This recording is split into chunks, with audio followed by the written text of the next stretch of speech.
Good evening. And no matter when you happen to be listening to this, it is always evening here at Tom's Terror Trove. I'm not really supposed to be here at the moment. Spooky, right? The podcast is on a bit of a break until around mid-January or so. However, it would be remiss of me not to share some of what I've been up to over the past couple of weeks, in addition to my voiceover work elsewhere and hunting down new, old stories to record for next year. By far the most popular episode of TTT is my recording of Hellscreen by Ryunosuke Akutagawa. I didn't quite understand why it was getting so many views, at least comparatively speaking, at first. Although a lobotomy corporation sat for a long time on my Steam wishlist. How is this connected? Well, you'll find out in a minute. So with a slew of people commenting ominously about Canto 9 on that episode, particularly on YouTube, it slowly dawned on me what was going on. Thus, I finally found the time, that's always in the last place you look, to check out and make a serious go at playing Limbus Company and scratching the surface of the Project Moon mythos. Limbus Company, by the way, is a strategy video game with some gacha elements. It's the squad-based thing, and part of a pretty extensive shared universe of other games and comics and who knows what else. This episode is not going to be an exhaustive dive into the deepest lore or a cunning guide on how to optimize your party composition, because frankly, I'm still pretty overwhelmed myself at all the systems the game throws at you. I definitely chuckled at some of the more jargon-heavy tutorials. Use this button to thread spin the selected ego, which is short for extermination of geometrical organ, by the way. Upgrade ego skills by thread spinning the ego. It is recommended that you thread spin them. Well, okay then. I'm only teasing. Most things are starting to make sense now. Anyway, what interested me was the collection of characters that make up your squad, your adventuring party, if you will, in the game. 12 sinners, not including the player character, a clock-headed individual named Dante. You can imagine why he's named that. I'm still, and again, I've decided to deliberately not dive into all the wikis and things, so I'm still not 100% sure whether these are the actual characters, or it's more of like a kind of very, very heavy allusion to them. More will be revealed as I find a little bit more time to play the game. So you've got Yisang, Faust, Don Quixote, or as people in English used to say, Don Quixote, or actually, as I found out, interesting tidbit of trivia, in the early modern Spanish in which that particular book is written, it would have been Don Quixote, I think. It's the fricative sound for the X that later developed in Spanish earlier on was a sh, but we see this sort of shift in languages all the time. It's kind of a pet hobby of mine, is a little bit of linguistic stuff. It's also part of something else I do involving teaching English, but I'm still crap at that. Anyway, TMI. Ryoshu, Merceau, Honglu, Heathcliff, Ishmael, Rodion, Dante, Emile Sinclair, Otis, and Gregor. So yeah, I was curious about the sinners themselves and how much their characters, in the context of Limbus Company, did or did not match their originals. Some of these figures I knew already, many I didn't. But, and this is kind of getting to the meat of the matter here, this is what has been so wonderful about visitors coming to check out my recording of Hellscreen. Though it seems that those who enjoy and are invested in the setting of Project Moon often seem to become, by extension, curious about the literary lives of these sinners, which I think is really neat. So I traipsed down to my local library, and scoured the internet, to be fair, for some choice bits of writing, dialogue, recordings of a few of my faves, and I wanted to give you listeners a taste of how they might have sounded in the original. Now, so far, you might be thinking, but Thomas, I'm not remotely interested in Limbus Company or Project Moon. In fact, this whole gaming thing might as well be the surface of Pluto or Neptune or Mars or Mercury or... Okay, you get the idea. As far as I'm concerned, well, fear not, gentle listener, because the following exquisition into other literary lands should hopefully A, prove mildly diverting to all who tune into Tom's Terror Trove. B, especially since, in my skim reading of these works, both known and unknown, I enjoyed myself so much that I'm of half a mind to record a couple of them in 2026. So, I'm going to give a bit of a reading for the following characters: Faust, Don Quixote, Odysseus, Heathcliff, Meursault, Ishmael, and Gregor Samsa. Doing my best not to butcher the original language they spoke, and trying to give a little dramatic flair where possible. Naturally, to any listeners who speak French, German, early modern Spanish, or ancient Greek, or even English for that matter, I suppose, I'll advise you to perhaps stop your ears up in a manner similar to Odysseus when he encountered the treacherous sirens. I'm not going to lure you to your doom, but I may be inadvertently, in fact I almost certainly will be inadvertently committing crimes against phonology. But perhaps think of it in the way that one thinks of the dog who, I forget how the original anecdote goes, either stands on its hind legs or plays a musical instrument. It's not the fact that it does it well, but the fact that it is doing it at all that is worthy of paying attention to it. At least I hope. Crossing my fingers. Regardless, I hope this little primer of sinners might serve as a jumping-off point for those of you out there in Radioland, and an accessory for those of you who play Limbus Company.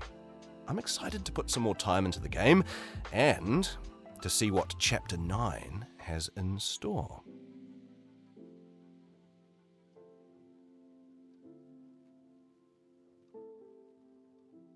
Faust. Habe nun, Philosophie, Juristerei und Medizin und leider auch Theologie durchaus studiert, mit heißem Bemühen, da steh ich nun, ich armer Tor, und bin so klug, als wie zuvor. Well, that's philosophy I've read, and law and medicine, and I fear theology too, from A to Z, hard studies all that have cost me dear, and so I sit, poor silly man, no wiser now than when I began.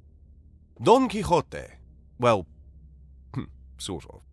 Señor, respondió Sancho, que el retirar no es huir, ni el esperar es cordura, cuando el peligro sobrepuja la esperanza, y los sabios es guardarse hoy para mañana, y no aventurarse todo en un día. Y sepa que, aunque zafio y villano, todavía se me alcanza algo de esto que llamen buen gobierno. Así que no se arrepiente de haber tomado mi consejo, sino suba en Rocinante, si puedo, o si no yo le ayudaré, y sígame, que el caletre me dice que hemos menester ahora más los pies que las manos. To withdraw is not to run away, and to stay is no wise action when there is more reason to fear than to hope. 'Tis the part of a wise man to keep himself today for tomorrow, and not venture all his eggs in one basket. And though I am but a clown, or a bumpkin, as you may say, yet I would have you to know I know what is what, and have always taken care of the main chance. Odysseus. Odysse muonoma. Nobody is my name. Edetis anthropon, kataie en nepes sporos setiflosen, epecai atremasisso, oti Odysseus listier polios etiflose, laertes ostekoi en Itaki. If any mortal man on the face of the earth asks you who blinded you, say that Odysseus, sacker of cities, blinded you, Laertes' son, whose home is Ithaca. Heathcliff. And I pray one prayer. I repeat it till my tongue stiffens. Catherine Earnshaw, may you not rest as long as I am living. You said I killed you. Haunt me then. The murdered do haunt their murderers, I believe. I know that ghosts have wandered on earth. Be with me always. Take any form. Drive me mad. Only do not leave me in this abyss where I cannot find you. Oh, God, it is unutterable. I cannot live without my life. I cannot live without my soul.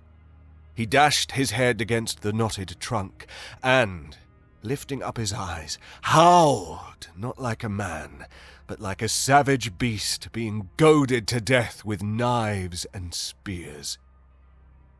Meursault. Aujourd'hui, maman est morte. Ou peut-être hier, je ne sais pas. J'ai reçu un télégramme de l'asile. Mère décidée. Enterrement demain. Sentement distingué. Cela ne vaut rien dire. C'était peut-être hier. Mother died today. Or maybe yesterday. I don't know. I received a telegram from the nursing home.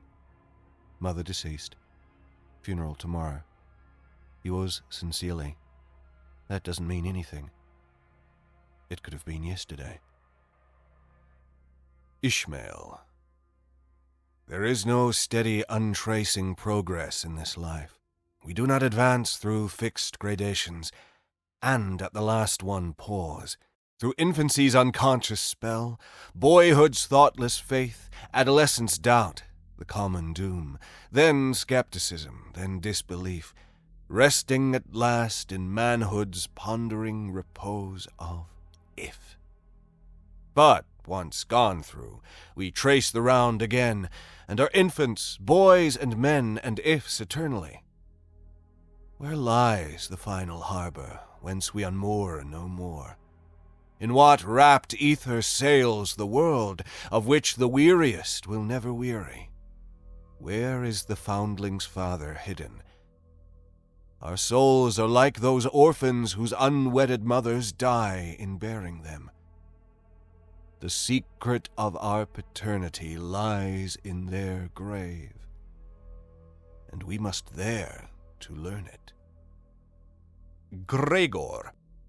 Ach Gott, dachte was für einen anstrengenden Beruf habe ich gewählt. Tag aus, Tag ein auf der Reise. Die geschäftlichen Aufregungen sind viel größer als im eigentlichen Geschäft zu Hause. Und außerdem ist mir noch diese Plage des Reisens auferlegt. Die Sorgen um die Zuganschlüsse, das unregelmäßig schlechte Essen, ein immer wechselnder, nie andauernder, nie herzlich werdender menschlicher Verkehr. Der Teufel soll das alles holen. Oh, God, he thought. What a strenuous career it is that I've chosen. Traveling day in and day out. Doing business like this takes much more effort than doing your own business at home. And on top of that, there's the curse of traveling, worries about making train connections, bad and irregular food, contact with different people all the time so that you can never get to know anyone or become friendly with them. It can all go to hell. Thank you for listening to this episode of Tom's Terror Trove. I'll be back in 2 to 3 weeks, and there's the final installment of The Crawling World that's crying out to be edited and released, with more tales of classic horror, including some that might feature a couple of sinners. Speaking of which, don't get up to too much mischief over New Year's now. Take care. It's a scary world out there. And in the meantime, I'm going to be brushing up on my other languages, because it has been a lot of fun, even though I'm crap. And I really should venture out and try some of the Korean and Mandarin and Japanese as well. I have some friends who can help me in that. In fact, if you want to lend a hand or help, or you have any particular suggestions, there's contact details in the description of this episode. Somewhere, I'm pretty sure. You know where to find me. Right. Take care. It's a scary world out there. And Happy New Year's!